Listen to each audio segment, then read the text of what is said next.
at doing a bit more wood turning.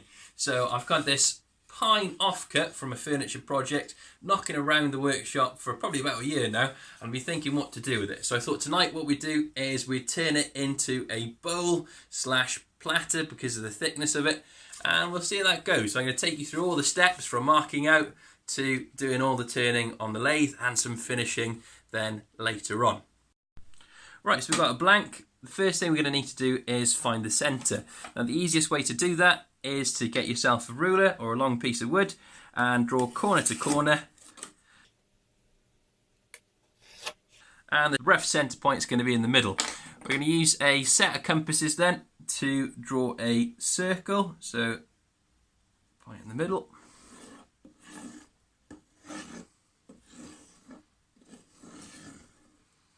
And that's going to be the circle blank we're going to be cutting out. Now, an important thing to note, you need to be thinking about the swing on your lathe, whether that blank is going to be too big for your lathe. So that's something you need to take into consideration before you start cutting. Now, the shaded parts we're going to be removing. That's going to go straight on the log burner to keep the workshop warm. And we're going to be cutting this circle out. Now, without doubt, the most easiest way to cut this into the round is using a bandsaw, and that's what we're going to be doing here. But if you didn't have a bandsaw, you could even use a handsaw to cut the corners off, and that's going to make it easier then to turn it into the round as you mount it on your lathe. So we're just going to turn the extractor on and get cutting.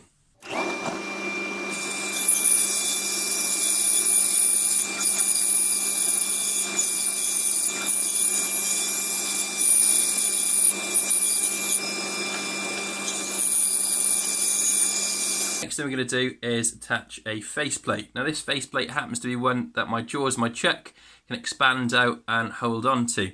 So I found the easiest way of mounting this style of faceplate is to look at your diameter of the faceplate itself, draw a circle from the same centre point you've used to mark out your blank. And that lines up perfectly then with the faceplate. So that's the way of centering the faceplate itself. So we're just going to attach this now. So the way we're going to do that is use some really beefy wood screws.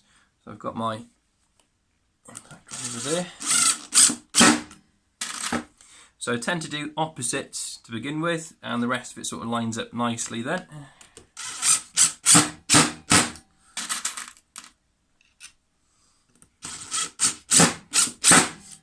So the thing you need to take into consideration is the length of the screws. So obviously if they're too long, the bowl might be too thin because you need to turn out those screw holes. And if they're too short, it's going to struggle to hold the blank in place. But that's pretty secure. We're going to mount that now to the lathe. Next step then, so we've got our jaws. In this case they're ordinal jaws. If you've never come across these before, I'd highly recommend them. They're very versatile. So we're going to put the faceplate onto the jaws, expand the jaws then so it's held in place. We're looking to make sure that there's no gaps or anything, so this completely level, running through as it's going round. Always give it a little tug to make sure that's nice and firm and secure on there. We can start turning the back now. Now the first thing we need to think about before we start turning is how are we going to remount this bowl to the lathe. So when we turn the back profile, we're going to need to turn it round to turn the inside. Now in this case I'm going to do inside mortise, so a little cut mortise in there because it's only a thin bowl. I'm going to remount that then onto my pin jaws and my other chuck. Now a nice way of hiding that mortise is you can get a little logo disc and that will glue in then the bottom, which helps brand your bowl and hide it at the same time. Alternatively, we could cut a little foot, so a little tenon to clamp the jaws down onto, or a larger mortise if you didn't happen to have pin jaws. So we're going to be cutting the mortise out using a parting tool, and then we're going to turn the back profile of the bowl using a 1/2 inch bowl gouge.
So I've got the profile roughly cut out now. So it comes in, comes out into a foot, and then there's a little bit of a concave on the foot then itself, and that's going to allow it to sit flat if the wood ever did move in the future. Now you can see I'm getting quite a bit of tear out there with the end grain coming through. So this is silky smooth, then we come to the end grain and it's a little bit rough. And you can sand that out, you can scrape it out, but in this case I'm going to be using a blowtorch to scorch this so I can eat away at the summer growth. So the wood has two different types of growth, as you can see from the different colour lines. We have a winter growth, which tends to be the dark line, and a summer growth, which is the sappier, whiter gaps in between. And what the blowtorch will do is it will attack the summer growth more than the winter growth, and we'll have this lovely textured, contrasting sort of look to the bowl. So I'm going to do that next. If you're going to do this in your workshop, please make sure you've got a fire extinguisher ready to hand, like I have, just in case of any mishaps.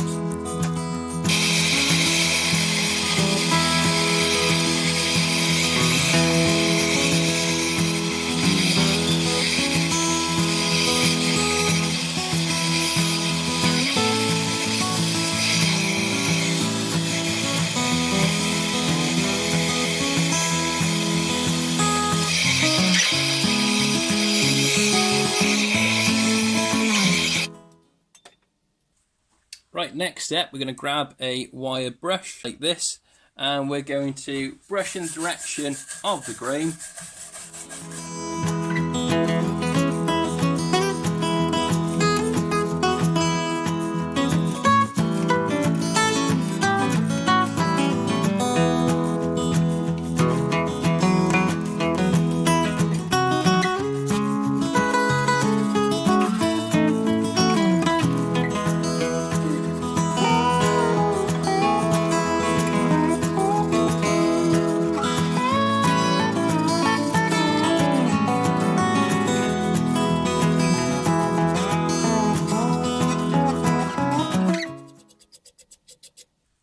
Okay, we're going to give it a brush over now with a regular brush after we get all these scorched bits out. I've got a hard brush then, good for shoe shining, and we're going to get any debris bits away. And that allows us to sort of evaluate whether we want to go more in any areas with the blowtorch. Right, so I don't know how well we can see this on the camera, but you can, it's like a bit like speed bumps going across this, so really brings out the grain. So what we're going to do next is apply some liming wax, and that should help pick up the lower grain, and it'll give it a little bit of a contrasting colour then, hopefully. And the brand in this case is chestnut, so you can apply this with a brush or even with a bit of paper towel, I tend to like. So you just rub it in the direction of the grain again. What this will start to do is start to pick up the lower grain,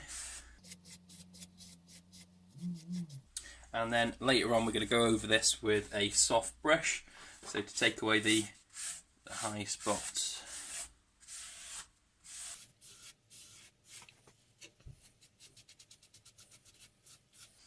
Alternatively, if you're looking for this look and you didn't want to fork out for liming wax, you can just use a bit of watered down acrylic paint, a bit like a whitewash. That'll work just as well.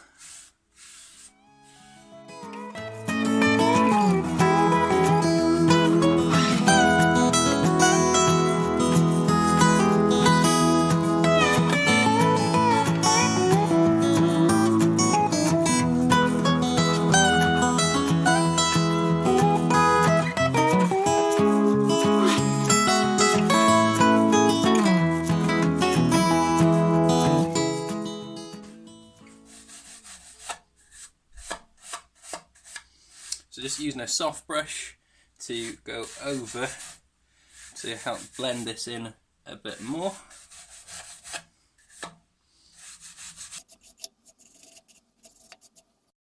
So we've got this worn sort of look to the back of the bowl. Next step now is we're going to need to take the faceplate off.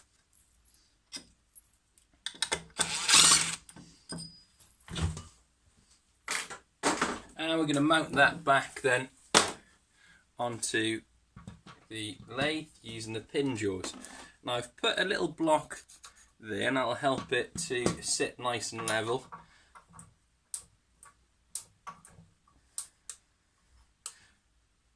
Right, again we're going to give it a little tug. You don't want to expand it out too much, otherwise you'll have two bowls rather than one. Right, all mounted up, and we're going to turn the inside profile of our bowl. So I've got my bowl gouge along the centre, and I want to set my tool rest so it's cutting along the centre line.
Right, got the inside of the bowl all hollowed out. So it's quite a shallow bowl, but the curves seem to be quite nice on it, which is good.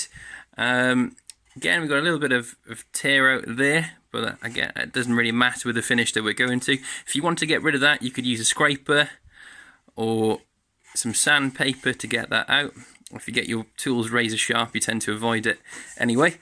But we're going to try and emulate the back finish then onto the front using the blowtorch again.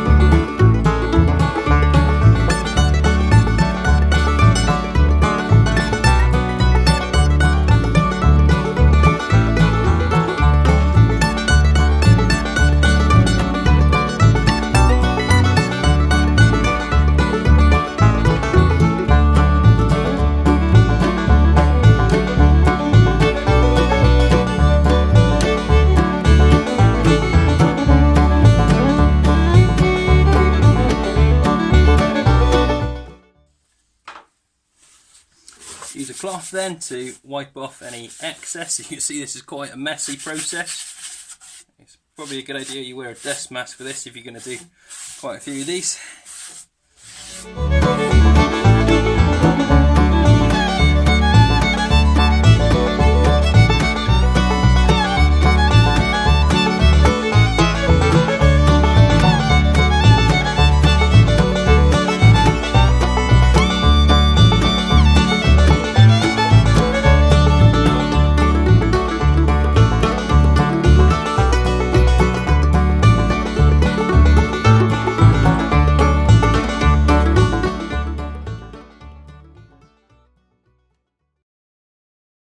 So I've got the finished piece done. I'm going to bring it in nice and close so you can see. So a lot of character to this piece. You can feel all the growth rings, so it's quite a tactile piece. And it had a few splits in the wood before I started to turn it, so probably not a best bit of wood to turn, to be honest, but I think that sort of adds to the character again of the piece. The shape itself, you can sort of see there's a little bit of a gap there, so it's floating off the table. I think if I was to do this again, I would probably accentuate this curve a little bit more, so to make it flow a little bit better into the bottom, but fairly happy with it. The back then, I just need to glue in my logo to hide that mortise, and the piece will be done.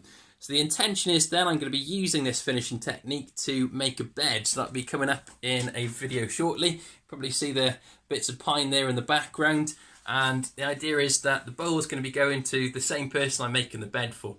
So thank you so much for watching. Hope you picked up some tips and techniques along the way. I'd love to see any of your work that sort of incorporates this technique. I'd really like that, so please share those videos with me if you do make some. Hope you have a great night. Diolch yn fawr, thanks for watching.